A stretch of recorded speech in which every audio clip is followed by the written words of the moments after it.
All right, it's Friday, May 3rd. This is an end of the day and end of the week SPY recap. And today on the daily chart, we end up with a 2 up. What looks like it's either a momentum hammer bar here or it's a doji kind of neutral bar that is trying to break out of that range. We talked about the top of the range of the last 2 weeks and has the potential to fail to the downside, although I'm not expecting that, and we'll get into why the bias is still going to be to the upside until proven otherwise. But anyway, the key coming into today was you had the shooter bar followed by the hammer bar, so you're expecting higher. This was actually an actionable signal to expect higher. So at the close of trading, you kind of expected to see this. We ended up gapping up pretty strongly here. Between the blue lines is the pre-market range. We gap way up, and anytime you gap way up, you're kind of at exhaustion risk.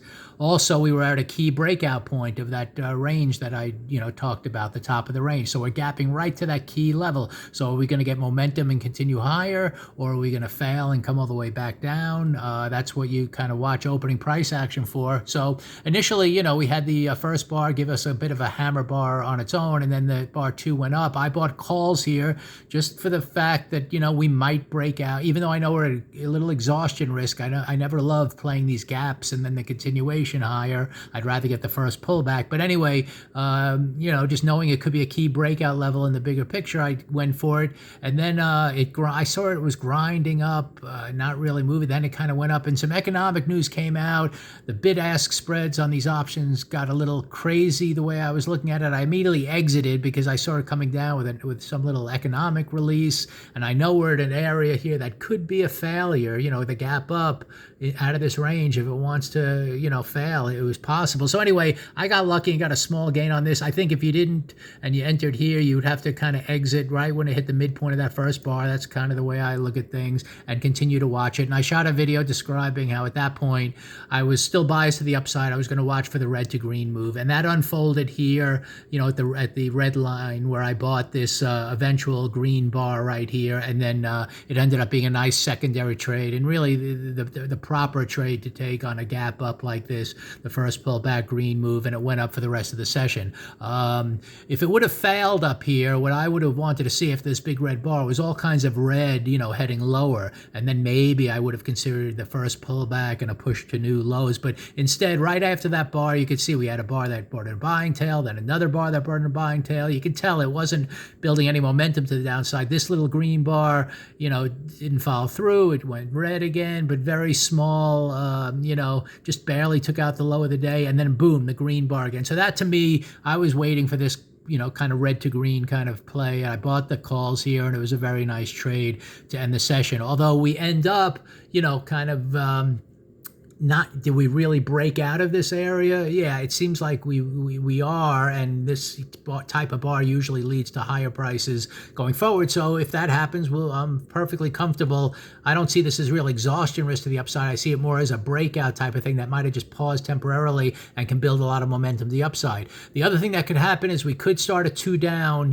next week, and that you'd think maybe you're failing into the range, and that's certainly possible. But given this weekly chart that now closed with like a big hammer bar, I think there's pretty good support down here. So even if we get a 2 down, and I'd play it like a failure and just see what happens. But if it can't come down and reach this target here, which would be the next target, or even the midpoint of that weekly bar, and then turn up again, that would be a very exciting trade. So any down move on Monday that gives us like a turnaround Tuesday to the upside, to me that would show that this breakout is going to probably take place pretty strongly to the upside.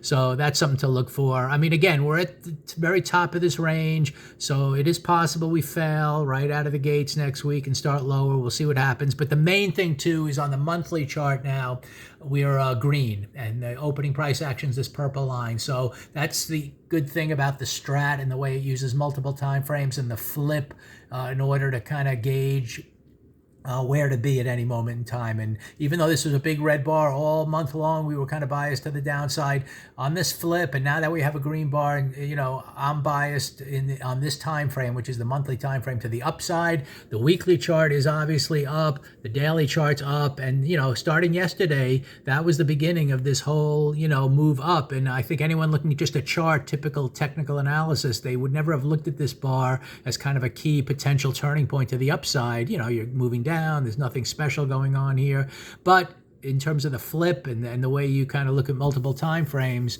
this to me was the start of a potential move up, and obviously followed through today.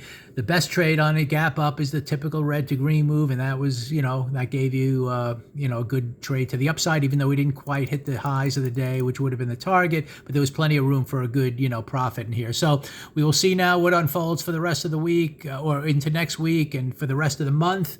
I'm anticipating this weekly chart it's kind of a momentum hammer looking bar, even though it's kind of occurring, off of an inside bar. So we'll see what that means. But there are the targets up there. You have the quarterly target up here. So let's just, go with the upside now until proven otherwise. And I think even if you get the downside, I'd expect support just given that weekly chart and then an eventual turn up. But you'll see what happens. I mean, maybe you get a big red bar and everything changes. So, that could certainly, anything's possible. But for now, we're going to be biased to the upside, and we will go from there. And again, yesterday was the key day where you had the shooter bar followed by the hammer bar that kind of signaled the potential start of a sustained move to the upside now. So let's see if that unfolds.